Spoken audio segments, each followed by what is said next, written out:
So good afternoon to all present here. I am Tarun from 7th semester automobile.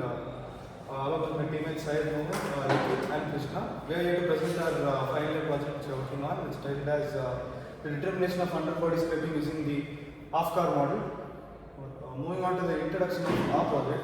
So as we all know, in our real world conditions, we have come across different types of vehicles of different sizes and different wheelbase or the length.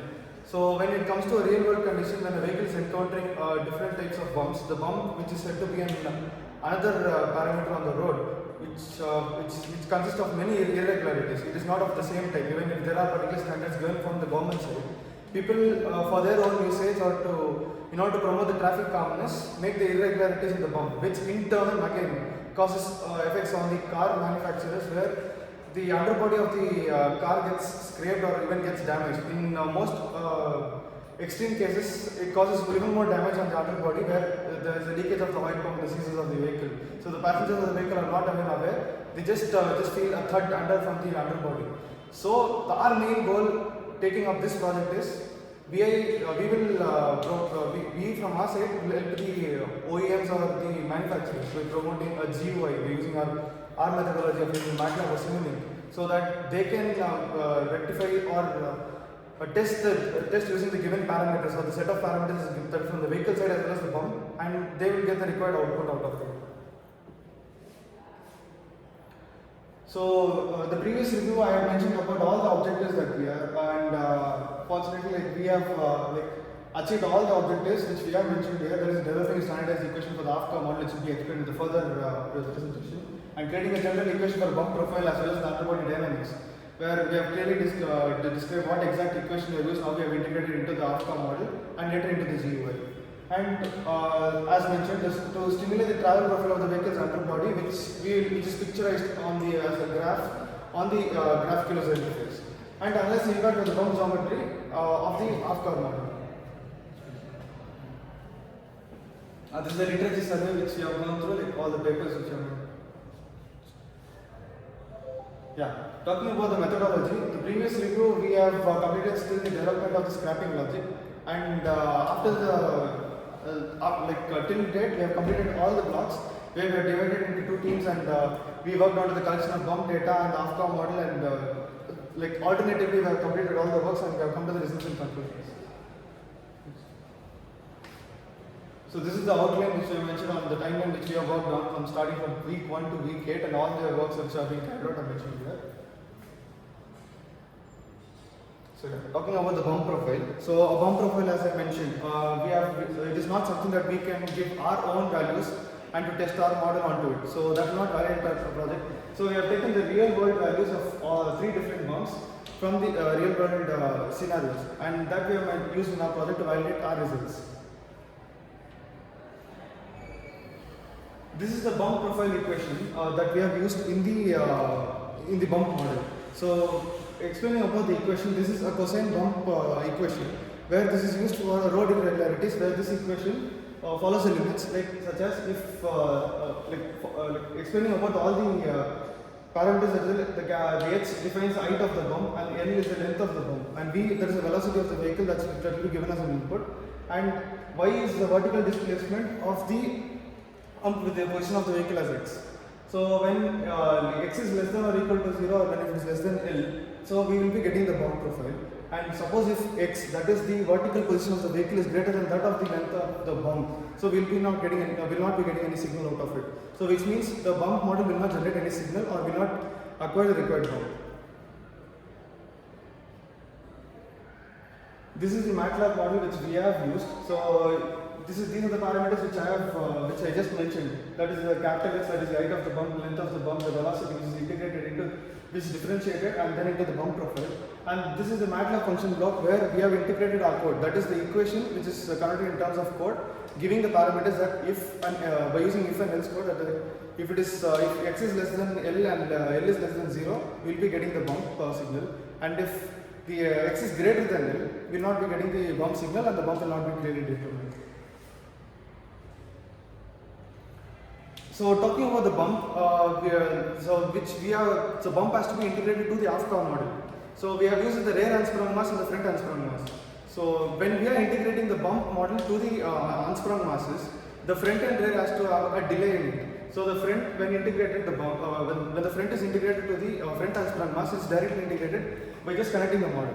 But when it comes to rear, there is a delay, time delay which we have used. The time delay clearly defines that we have used a parameter like wheelbase by velocity.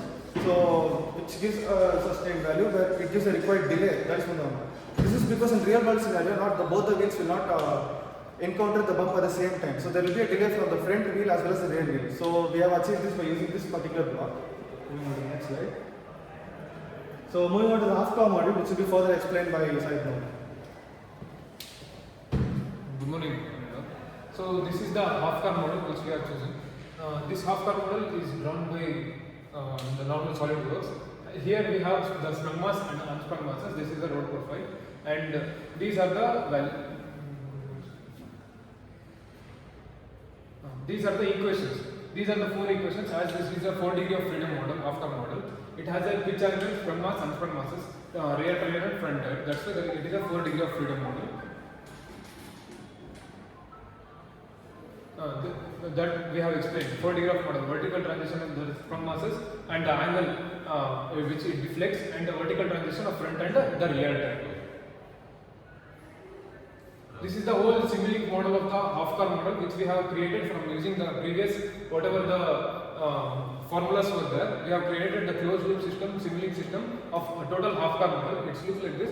All these 4 are the 4 parameters like the sprung masses, angle, front tire and the rear tire. Inside this there will be a bump profile which will be having a which will be not having any delay. The second tire will be having a delay block as well inside this.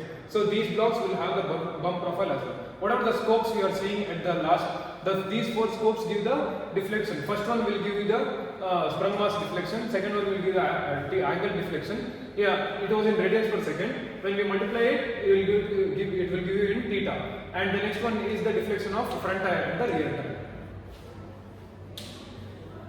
The underbody profile will be explained by Nikhil. So once the output from the MATLAB is done, we will be moving on to the underbody profile. The main part of the scraping part happens in the underbody. So we have taken the equation of underbody from a book, Vega Dynamics by Raja Rajamani. Here we explain H sprung. This is the height of the sprung mass, where with respect to position the time, H is the ground clearance on the underbody height, where this exponent is L by 2 by L is called as scraping logic, or this is the logic we have been using. L is the wheelbase and sin theta is the deflection of the underbody, sine wave, and Z is the deflection or the pitch angle used. This is the MATLAB code we have done. We have given a ramp signal because the hump may vary continuously, and this is the L by 2 which is the midpoint of this, and this is the sine wave, and this is the height of the underbody which is integrated and gives the underbody profile. Krishna will do the full model. This is the full model that we have obtained in the Simulink. As we can see, this is the half car model, and this is the underbody profile, and we have the scraping logic as well. And these are the values that will be transferred from the GUI into the model. So this is the graphical user interface that we have created using the MATLAB in the MATLAB software. So we have used several number of lines of codes for this GUI, and which will be we will document it in the report. And these are the sections for the user to enter his values, so that once it's entered, it will transfer from GUI into the half car model in the Simulink, and from there it will compute all these numbers and the equations, and the output will be represented in this part, where it will show us the graph of the underbody travel, so with respect to the displacement versus time. So this is the distance.